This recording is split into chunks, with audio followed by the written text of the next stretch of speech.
ka sa tanan naton nga mga farmers diri sa Western Visayas, no? Diri sa aton nga kilid amo ning aton nga ginobra last Monday ang aton sabot in tray, no? It's almost 5 days kay makita naton nga manami na, no, ang aton nga sabot.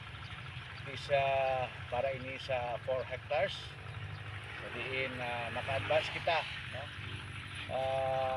Sa subong nga tinion dapat mag-una kita magpreparar sang aton sabon para mag-abot ang tingulan kay may tubi na automatic makatanom kita.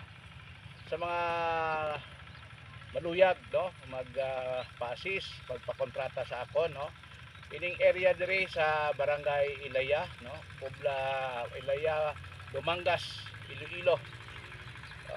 Abo na ning aton nga sabot as you look at